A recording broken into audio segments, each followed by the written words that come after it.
अस्सलाम वालेकुम जी। मैं बात कर रहा था पीटरसन के ऊपर। तो 3 हिस्सों में मैंने वीडियो की, ये चौथी और आखिरी हिस्से में मैं वीडियो करूँगा।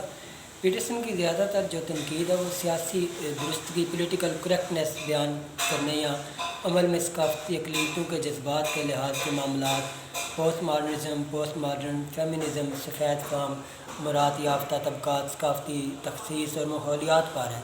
इन्होंने सियासी एतक़ाद और शख्सियत के माबैन तल्लुकात के मौजू पर अपने कुछ तालिब इल्मों पर एक स्टडी की है, जिसमें उन्होंने सियासी दुरुस्तगी की 2 अक़साम बताई हैं। एक अक़ीदा मसावात पसंदी और दूसरी इस्तिबदाद पसंदी, जो जुर्म की हसासियत का मज़हर है। जैसन मैक ब्राइड के मुताबिक पीटरसन क्लासिकली जो लिबरल्स को पहली किस्म में रखता है और नाम नहाद समाजी इंसाफ के Mujahideen, so called social justice warriors को दूसरी किस्म में रखता है। और कुछ ऐसे अफराद भी हैं जो दोनों कैटेगरीज में पाए जाते हैं।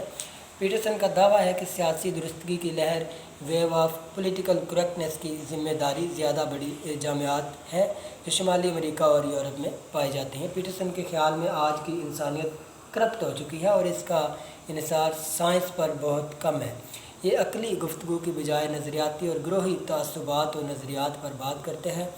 बहैसियत उस्ताद और प्रोफेसर इन्होंने अपना तज्ज़िया बताया कि आजकल जो तालिब इल्म जामियात में आ रहे हैं वो स्टालिनिज़म और माओइज़म के ज़रिए इंसानियत के ख़िलाफ़ होने वाले इज्तमाई कत्ल और दीगर जराइम से लाइल्म है, क्योंकि इस ज़माने में यूरोप और अमेरिका में नाज़ीज़म और फाशिज़म की तरह माओइज़म और स्टालिनिज़म पर इतनी तवज्जो नहीं दी गई जिस तरह पीटरसन बाएँ बाजू के और दाएँ बाजू की सियासत को यकसा तौर पर ख़तरनाक समझते हैं, क्योंकि बाएँ बाजू मज़लूमियत की शनाख्त को उभारता है और दाएँ बाजू कौम परस्ती और नस्ली तफाखुर और शनाख्त को उभारता है, और दोनों अफरादी शनाख्त और इनफरादी ज़िम्मेदारी की बात को नज़रअंदाज कर देते हैं, हालांकि इनफरादियत और इनफरादी ज़िम्मेदारी बहुत अहम है।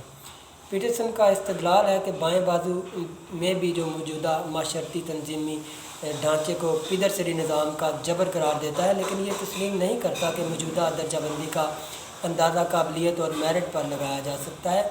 इसी तरह पीटरसन ने इस्तदलाल किया है कि मर्दानगी के ख़िलाफ़ जारी बहरान और मर्दानगी के ख़िलाफ़ रद्द-ए-अमल मौजूद है, जिसमें मर्दाना जज्बात को निशाना बनाया जा रहा है। पीटरसन ने मर्दों की तरफ से होने वाले तशद्दुद का ज़िम्मेदार डोनाल्ड ट्रंप और इस जैसे दीगर दाएँ बाजू के यूरोपीय सियासतदानों को ठहराया है, जो मर्दों को फेमिनिज़म के मुकाबले में मुसलसल दबा रहे हैं और उन्हें फेमिनाइज मैन बनने के लिए मजबूर कर रहे हैं। और ये फितरी अमर है कि जब आप नौजवान मर्दों को दीवार से लगाने की कोशिश करेंगे तो लाजमी तौर पर फाशिस्ट सियासी नज़रियात में दिलचस्पी लेंगे। पीटरसन के इस जुमले से इन्हें कुछ सती किस्म के जो नाकदीन है, ये मतलब उन्होंने कशीद किया कि पीटरसन फाशिस्ट सियासी नज़रियात के हामी हैं।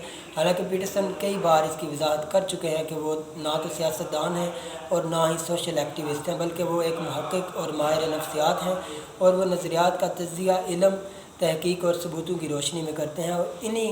और इन्हीं इस बात से कोई दिलचस्पी नहीं है कि सियासी पार्टियों और इदारों का इस पर क्या रद्द-ए-अमल होगा। जॉर्डन पीटरसन के मज़ीद जो ख़यालात हैं पोस्ट मॉडर्निज़म के बारे में और फेमिनिज़म के बारे में, और मज़ीद वैसे तो ये क्लिनिकल साइकोलॉजिस्ट है, उसके लिए आप जॉर्डन पीटरसन लिखें तो आपको उनका यूट्यूब के ऊपर चैनल मिल जाएगा। मैं ये समझता हूँ कि आपको इस ज़माने में जॉर्डन पीटरसन जैसे स्कॉलर को सुनना चाहिए, आपको बहुत कुछ सीखने को मिलेगा। शुक्रिया।